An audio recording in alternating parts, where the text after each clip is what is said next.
Hi everyone.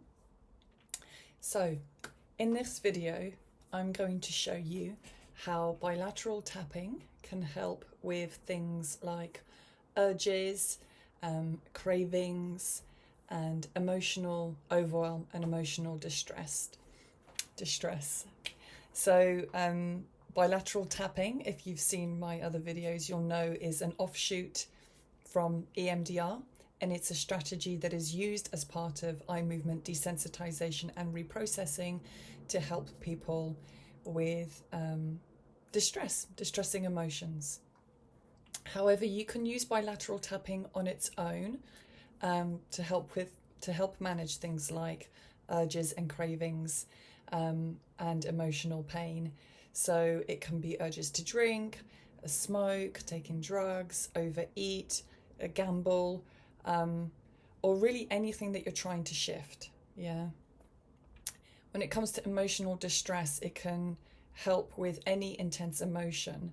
So if you find yourself being triggered into a memory or an intense emotion like anxiety or depression, shame, just anything that feels too big for you to manage, bilateral tapping will be able to help with that as well. So the first bit is a little bit of an explanation, I guess, and a bit of science behind what happens when we're triggered. Yeah, so when we're triggered into an urge or into a craving or into an intense emotion.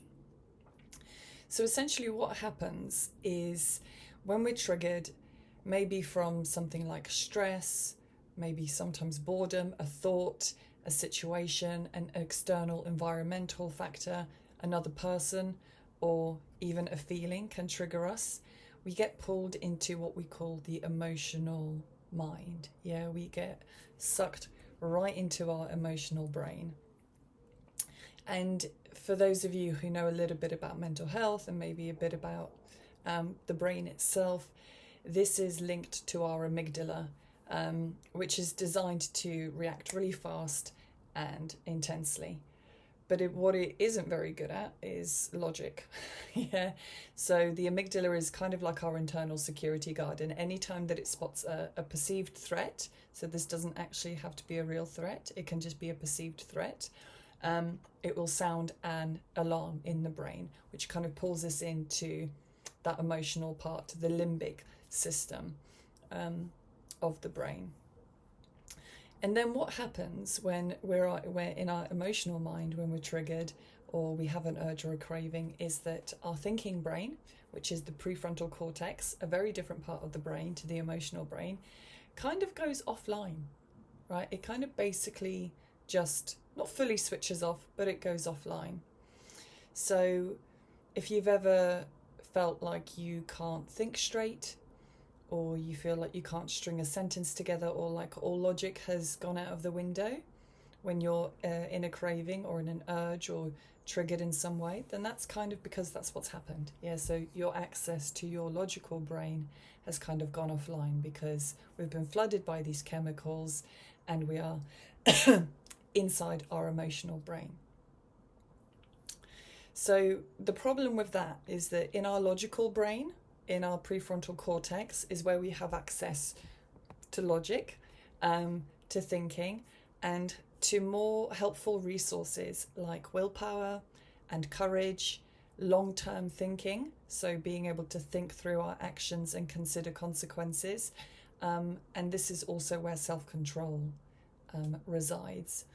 So when it's offline, you are more likely to act impulsively. Yeah. Not because you're weak or because you lack strength, it's just because your nervous system has been hijacked. And I like to call it a hijack because when we get sucked into our emotional brain, it is like an emotional hijack. It completely floods our entire system. So how bilateral tapping can help, okay?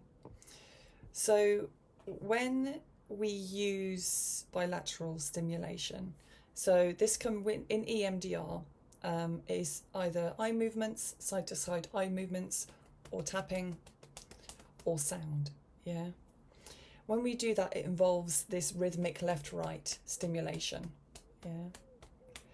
And when we do this, what we know is that just this rhythmic stimulation really desensitizes strong emotional responses. It reduces the intensity of the urge and of the emotional distress, and it really does just help regulate your nervous system. Essentially what it does is it kind of helps calm the emotional brain and bring your thinking part and logical part of your brain back online, so that you then have access to more choices, and that you can make choices that are aligned with what you actually want to do. So, a little bit of science for you about why and how the bilateral stimulation gets your brain back online and gets you back into that more logical thinking part. And this is to do with something called working memory.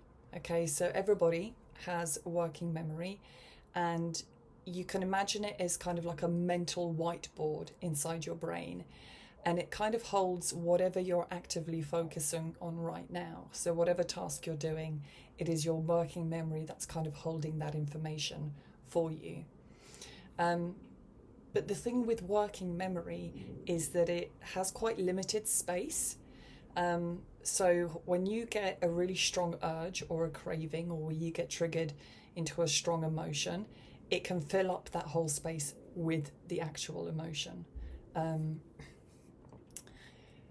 Just on a side note, working memory is something that people with ADHD struggle with. So if you think about working memory just in general and neurotypical brains having quite limited space already, people with ADHD tend to have even less space, meaning that when it comes to triggers and urges and cravings and emotional overwhelm, we can get there, I say we, can get there quicker because of our reduced capacity in that working memory. So it doesn't take quite as much emotion for that space to fill up. Anyway, I digress. So when we introduce the tapping, what you're doing is you're giving your brain dual task. Okay, you're giving your brain two things to do. One part of the brain is tracking the craving. So one part of the brain is in the emotion, in the craving, in the urge, in the distress, in the emotional mind. But the other is tracking the rhythm of the tapping. Okay, so by introducing the tapping, you're actually switching your working memory back on, because you're giving your brain something else to focus on other than the emotion. And that kind of split attention reduces your emotional intensity. What it does is it makes it harder for your emotional brain to hold on to the craving at full strength. Yeah. So there is lots and lots of research to back this up. Multiple studies show that bilateral stimulation can lower emotional reactivity and reduce cravings and reduce those urges, especially in people dealing with trauma or substance use. And there has been lots of research that indicates quite significant reduction in craving strength when we use bilateral stimulation. I guess as part of a treatment, but also standalone. So when we think about using bilateral stimulation, it's not just about distracting yourself. You are actually deactivating the emotional charge of the craving. Yeah. So you're not just leaving your brain to fill up that working memory and that whole nervous system with the emotion. You're adding the bilateral stimulation, the tapping, and paying attention to the rhythm switches your logical brain back on. Yeah, it gives you that dual task, which means that your brain has something else to focus on, the rhythm and the sound. And it's also quite anchoring. Yeah, so it brings you very much back to the here and now, and all of that will help reduce the intensity of whatever emotion or craving or urge that you're feeling. Okay, there's lots of information for you. So this is how you would use it. I'm just going to do a quick demo. Now, If you've seen some of my videos around resource tapping, you'll notice that the taps with resource tapping are quite slow. And I ask you to close your eyes. This is different, okay? We want you to have your eyes open because we want you to be paying attention. Remember, we are engaging your working memory, yeah? So keep your eyes open for this one. And I want the taps to be quicker. Preferably, you want to go as quickly as is comfortable for you without kind of getting confused and losing track, yeah? So we want your attention to be on the tapping and on the rhythm, okay? And whereas with resource tapping, you would do that for a shorter period of time. What I want you to do is to do this for about a minute, yeah? So essentially, you just sit down. The moment that you notice a craving, or you are in your emotional mind and you are flooded by urges, you are flooded by distress, and your nervous system is in that kind of reactive mode, kind of just sit yourself down, feet flat on the floor, relax your shoulders, and again, you don't want to close your eyes and go too far inwards, because going fully inwards will take you fully into the experience, yeah? So just get comfortable, feet flat on the floor, and just acknowledge what you're thinking. So if you're having a craving, just acknowledge it by saying, I'm feeling the urge to smoke right now, or I'm feeling the urge to pick up that drink, or I'm noticing a really strong craving for food or to overeat, or, you know, this feeling is really intense. I'm really feeling the anxiety right now. I feel really overwhelmed. I feel really distressed. No judgment, you're simply observing it. Okay. And then you begin the tapping. Eyes open, left to right. And so what you're doing is you're keeping one eye, metaphorical eye, or one set of attention on the craving and on the emotion, and the other one, your working memory, is paying attention to the rhythm. Yeah. And as you do that, you will begin to notice a reduction of the intensity of the craving, of the urge. And I want you to just do this for at least a minute. Yeah. You're not trying to push it away. You're just letting it be while you stay connected to the tapping. Yeah. By all means, you can bring in breathing, gentle breathing, whilst you're doing it. And now, after about a minute, just stop and check in with yourself and see where that emotion is. If it's still quite strong, if the urge is still there, if the craving is still there, if the intensity of the distress hasn't gone down, then you go back and tap. Tap again. Yeah.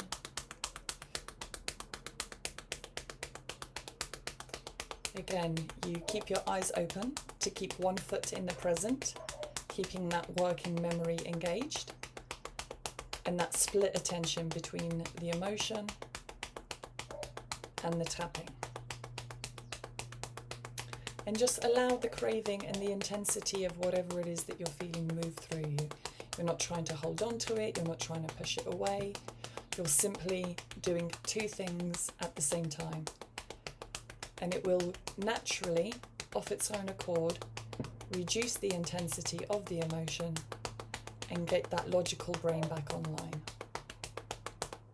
Okay. And you can do this as many times as you need to until the craving or the emotional distress becomes manageable and lower. Okay, so once you get yourself to a place where your nervous system has calmed down and the intensity has calmed down, you can then step into resource tapping. Yeah, you can then step into accessing those helpful and innate qualities and resources, the ones that are going to help you, help your resolve. So you can go back and look at the other videos that I've done on this. So I've done lots of videos around how to strengthen those innate resources like courage and having a safe place or a protector. But in short, just for the purpose of this video, to kind of tie it together, once your emotional distress has reduced and you feel that your logical brain has come back online a little bit more, you can begin to visualize and allow yourself to really go inward and notice what kind of resources you might need right now. Yeah. So this might be a calm place or a safe place or a relaxing place. It may be a protective figure, so someone who kind of has your back, someone who would step in and kind of help you through this time. It might be a supportive figure. If what you need right now is courage and willpower, then you can imagine something or someone or a time in your life where you have had that quality. And if you can't think of an image, then simply saying some reassuring, helpful words to yourself, like, I am strong, I have a choice, this moment will pass, I can do this, I have courage, I've got through this before, this won't last forever, yeah? And at that point, you would just tap. And for this one, you can close your eyes, yeah? You just tap slowly, just to anchor that courage, willpower, protective figure, spiritual guide, calmness, whatever it is that you need in that moment to strengthen your resolve. You can just gently tap that in. Yeah. Now, if at any point when you're tapping in this positive resource, you notice your mind going back into the urge, into the intense emotion, then I want you to stop and I want you to go back to the desensitizing, the I'm feeling overwhelmed, this is a really strong urge, I'm feeling a craving. Yeah. Okay. So, just some final thoughts, really. I guess I'll just sum it up. This is quite a lengthy video, so well done for hanging in there. But in short, let's summarize this. When we have a craving or when we are triggered, we are put into our emotional brain, yeah? Our emotional mind takes over and your logical brain goes offline. Bilateral tapping helps you desensitize the craving and the emotional intensity, and it allows you to anchor yourself in the present, and it kind of reboots your thinking brain. Yeah, it gets it back online so that you're then able to access your thinking and your feeling at the same time. And once the urge and the intensity of the emotion drops, you can access your inner strength, your inner resources like courage and resilience and willpower, yeah, or clarity, just to kind of help you stay grounded in your choice. So this practice is not about white-knuckling your way through urges. It's not about just passively sitting with intense emotions that feel overwhelming. It's about learning how to regulate them so that you can respond in the way that you want to rather than just react to them. So yes, that is that. Let me know if you have any questions. Give it a go. You can do this wherever you want, as often as you want. And yeah, if you have any comments or any feedback, then just let me know. And just know that you're really not alone in this. You're building a real skill that's going to help you create change in your life, kind of from the inside out. See you soon.